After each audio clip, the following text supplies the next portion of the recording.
नमस्कार,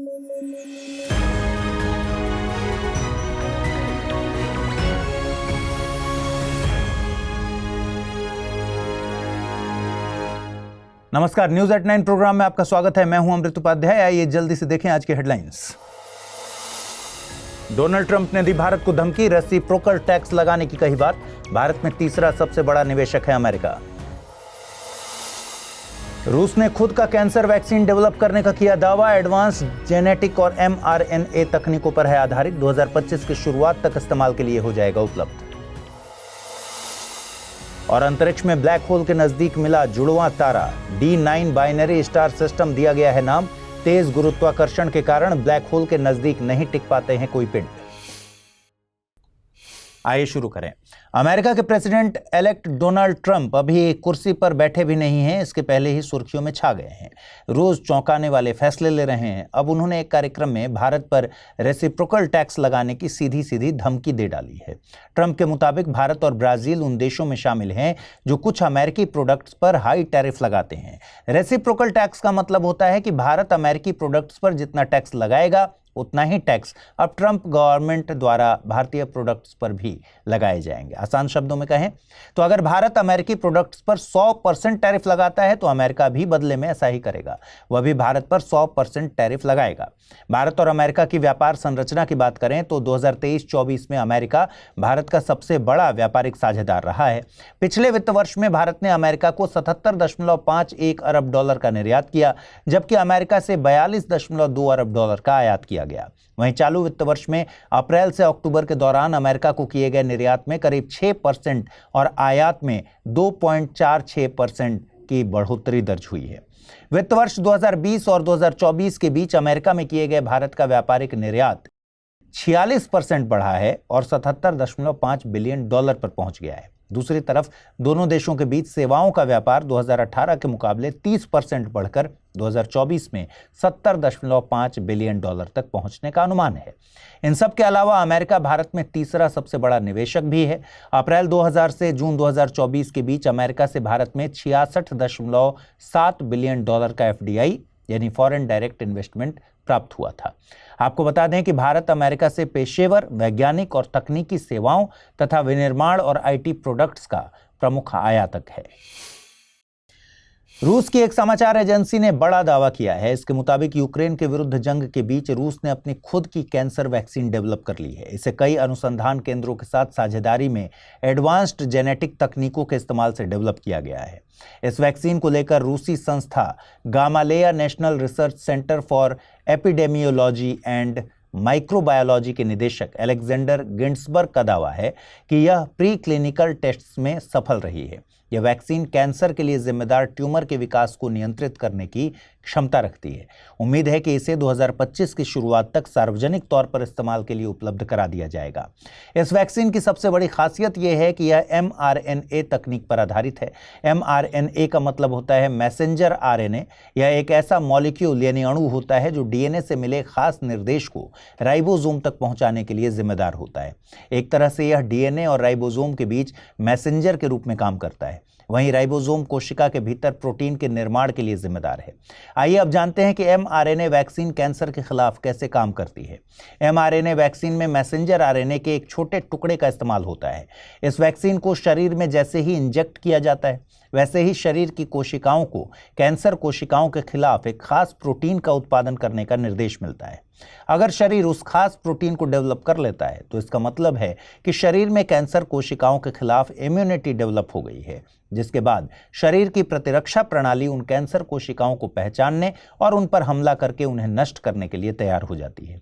पारंपरिक वैक्सीन से अलग mRNA वैक्सीन की एक और खासियत है और वो है इसमें अक्सर कमजोर या निष्क्रिय वायरस के जेनेटिक्स का इस्तेमाल होता है। इसका फायदा ये होता है कि शरीर हमलावर वायरस के खिलाफ सटीक प्रतिरक्षा डेवलप करता है। क्या आपके मन में कंफ्यूजन है कि आईएएस प्रिपरेशन को कैसे डेस्टिनेशन तक पहुंचाएं? तो जुड़िए UPSC IAS prelims to interview यानी P2I बैच से, जिसमें आपके हर प्रॉब्लम का सॉल्यूशन है मौजूद। आप गांव में हैं या शहर में, कोई टेंशन नहीं, क्योंकि इस बैच में आपको मिलेंगी 1000+ आवर्स की लाइव ऑनलाइन कक्षाएं। और आपको पढ़ते समय कोई कॉन्सेप्ट समझ नहीं आ रहा तो भी कोई बात नहीं, मेंटोरशिप प्रोग्राम का लाभ उठाइए और अपने मेंटोर से अपनी उलझन का समाधान पाइए। क्या मैं तैयार हूं? यदि इस सवाल का नहीं मिल रहा जवाब तो टेस्ट सीरीज का मिलेगा फायदा। हर एक टेस्ट से तैयार होगा आपकी सफलता का ब्रिज। ऐसे और भी कई फीचर्स हैं इस कोर्स में जिससे आपको हासिल होगी जीएस में महारत। सो जस्ट गो अहेड, आज ही जुड़िए हमसे, अमृत लाइव कोड का यूज कीजिए और एडमिशन लीजिए, करिए अपने सपने को साकार। हर साल 18 दिसंबर को अंतर्राष्ट्रीय प्रवासी दिवस मनाते हैं। इसका मकसद दुनिया भर में प्रवासियों के सामने आने वाली कठिनाइयों की ओर ध्यान आकर्षित करना है। इस साल इसकी theme honouring the contributions of migrants and respecting their rights रखी गई है। अंतर्राष्ट्रीय प्रवासी दिवस की शुरुआत संयुक्त राष्ट्र महासभा द्वारा 2000 में की गई थी। प्रवासियों के संबंध में ये तारीख इसलिए खास है क्योंकि 1990 में इसी तारीख को संयुक्त राष्ट्र महासभा द्वारा सभी प्रवासी श्रमिकों और उनके परिवार के सदस्यों के अधिकारों के संरक्षण पर अंतर्राष्ट्रीय सम्मेलन को मंजूरी दी गई थी। हालांकि इस सम्मेलन को 2003 में लागू किया गया। इस सम्मेलन का मकसद प्रवासी श्रमिकों और उनके परिवारों की सुरक्षा बढ़ाने के साथ साथ यह सुनिश्चित करना था कि उनकी स्थिति या स्थान की परवाह किए बिना उनके अधिकारों को बरकरार रखा जाए। अंतर्राष्ट्रीय प्रवासी दिवस प्रवासी भारतीय दिवस से अलग है। प्रवासी भारतीय दिवस को भारत के विकास में प्रवासी भारतीय समुदाय के योगदान को उजागर करने के लिए हर साल 9 जनवरी को मनाया जाता है। अब अंतर्राष्ट्रीय प्रवासियों से संबंधित आपकी परीक्षा के लिहाज से महत्वपूर्ण कुछ डेटा भी देख लेते हैं। वर्ल्ड माइग्रेशन रिपोर्ट 2024 की अगर माने तो साल 2020 में दुनिया में लगभग 28.1 करोड़ अंतर्राष्ट्रीय प्रवासी थे, जो वैश्विक आबादी का 3.6% है। पिछले 5 दशकों में अंतर्राष्ट्रीय प्रवासियों की संख्या में इजाफा हुआ है। वर्तमान में 1970 में अनुमानित संख्या से यह 3 गुना अधिक है। वर्तमान में भी दुनिया भर में महिला अंतर्राष्ट्रीय प्रवासियों की तुलना में पुरुषों की संख्या ज्यादा है। साल 2000 में पुरुष और महिला प्रवासियों का विभाजन 50.6% और 49.4% था। 2020 में यह 51.9% और 48.1% हो गया है। इससे पता चलता है कि साल 2000 से महिला प्रवासियों की हिस्सेदारी घट रही है, जबकि पुरुष प्रवासियों की हिस्सेदारी में 1.3% की बढ़ोतरी हुई है। नेचर कम्युनिकेशंस पत्रिका में एक बेहद दिलचस्प रिसर्च छपी है। वैज्ञानिकों ने हमारी आकाश गंगा मिल्की वे के सेंटर में स्थित एक massive black hole Sagittarius A के नजदीक 2 तारों को एक दूसरे के चारों ओर घूमते हुए देखा। इसे D9 बाइनरी स्टार सिस्टम नाम दिया गया है। आज तक वैज्ञानिकों ने कभी भी जुड़वा तारों को इतने नजदीक नहीं देखा था। वैसे वैज्ञानिकों का मानना है कि किसी भी मैसिव ब्लैक होल के नज़दीक तारे बन सकते हैं और उनकी परिक्रमा भी कर सकते हैं, मगर इतने नज़दीक जुड़वा तारों का होना हैरान करने वाली घटना है। ऐसा इसलिए क्योंकि सुपर मैसिव ब्लैक होल के पास गुरुत्वाकर्षण का अधिक प्रभाव किसी भी पिंड के अस्तित्व की संभावना को मुश्किल बना देता है। नए जुड़वा तारों की मौजूदगी का सबसे बड़ा कारण इनके बीच की उस दूरी को बताया जा रहा है जिसमें वे एक दूसरे की परिक्रमा कर रहे हैं। अगर वे आपस में बहुत ज़्यादा फैले हुए होते तो ब्लैक होल का गुरुत्वाकर्षण उन्हें अलग कर देता, और अगर वे ज़्यादा करीब होते तो वे आपस में विलीन हो जाते। हालांकि वैज्ञानिकों को अंदाजा है कि वे आखिर में एक में मिल सकते हैं, मगर इसमें टाइम कितना लगेगा ये कहना मुश्किल है। अगर बात बाइनरी या जुड़वा तारों की करें तो ब्रह्मांड में इनका दिखना काफ़ी आम बात है। वैज्ञानिकों का अनुमान है कि लगभग 85% तारे बाइनरी सिस्टम में ही मौजूद हैं। इनमें से कुछ 3 या उससे ज़्यादा तारों वाले सिस्टम में भी मौजूद हैं। वहीं लगभग हर बड़ी गैलेक्सी के केंद्र में एक सुपर मैसिव ब्लैक होल होता है। Sagittarius A black hole Milky Way के केंद्र में मौजूद है। यह सूरज से लगभग 4 मिलियन गुना ज़्यादा भारी है। आइए देखें आज का टर्म ऑफ द डे। आज का टर्म ऑफ द डे है सोलर फ्लेयर। सोलर फ्लेयर को सौर ज्वाला के नाम से भी जानते हैं। यह सूरज के बाहरी हिस्से कोरोना में होने वाला एक अचानक और ताकतवर विस्फोट है जिससे भारी मात्रा में ऊर्जा निकलती है। यह घटना आमतौर पर सूर्य के सन स्पॉट के पास बड़े पैमाने पर चुंबकीय गतिविधि होने के कारण होती है। ये महज कुछ सेकंड्स या मिनटों में विकसित हो जाती हैं और कई घंटों तक रह सकती हैं। इस दौरान हाई एनर्जी पार्टिकल्स जैसे इलेक्ट्रॉन स्ट्रीम, हार्ड एक्सरे और रेडियो तरंगें निकलती हैं। इसके अलावा जब सौर ज्वालाएं इंटरप्लैनेटरी मीडियम के साथ संपर्क करती हैं तो यह शॉक वेव पैदा कर सकती हैं। सौर ज्वालाएं एक्सरे और पराबैंगनी प्रकाश में ज्यादा चमकदार होती हैं। इस दौरान ये सूरज से भी ज्यादा चमकीला दिखाई पड़ता है। आइए देखें आज के रैपिड न्यूज में क्या है खास।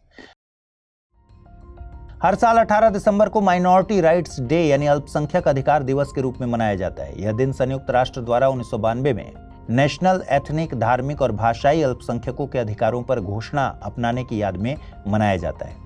इस मौके पर अल्पसंख्यकों के अधिकारों, उनके समाज में योगदान और उत्थान पर चर्चा की जाती है।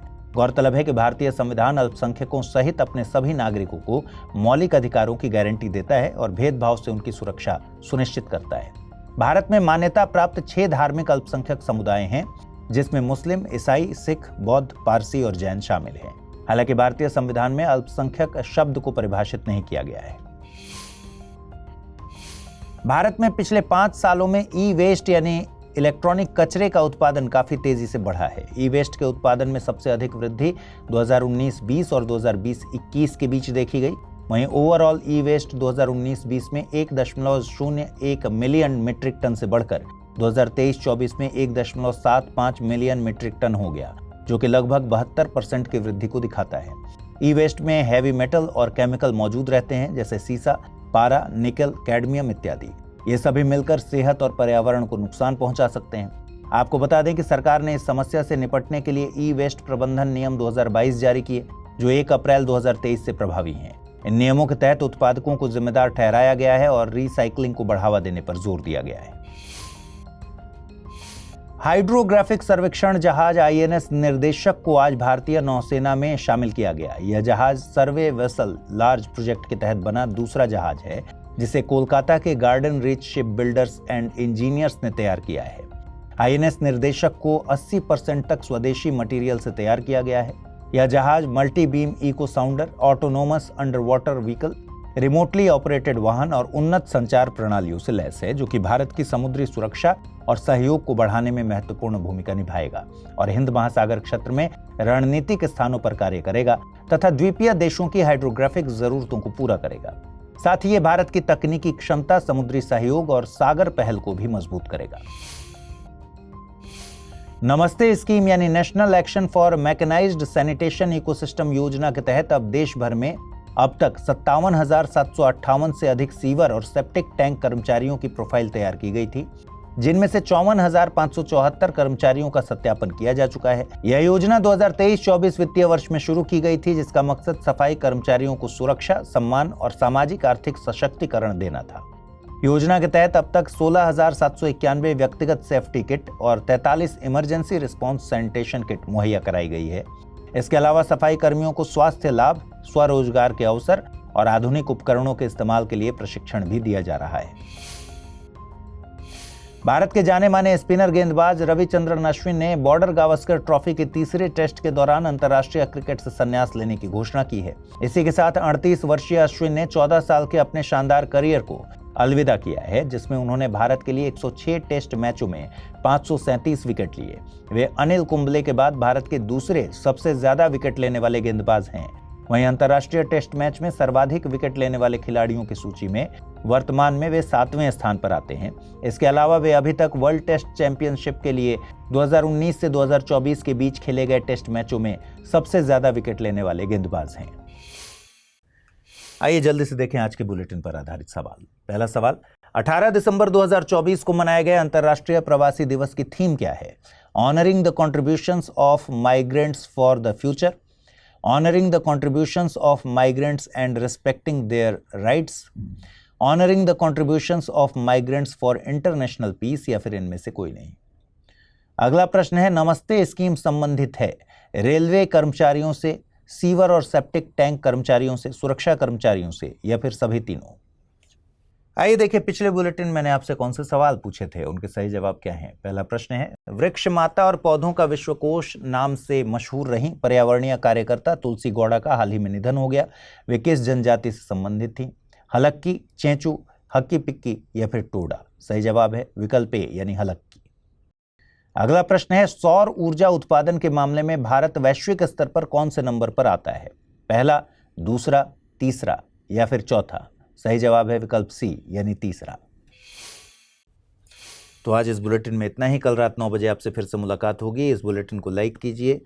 अगर आप इस बुलेटिन की PDF हासिल करना चाहते हैं, अमृत उपाध्याय 007 टेलीग्राम चैनल है, जिस पर इसकी PDF रोजाना मिलती है, और आज पूछे गए सवालों का जवाब भी कमेंट सेक्शन में जरूर दीजिएगा। नमस्कार।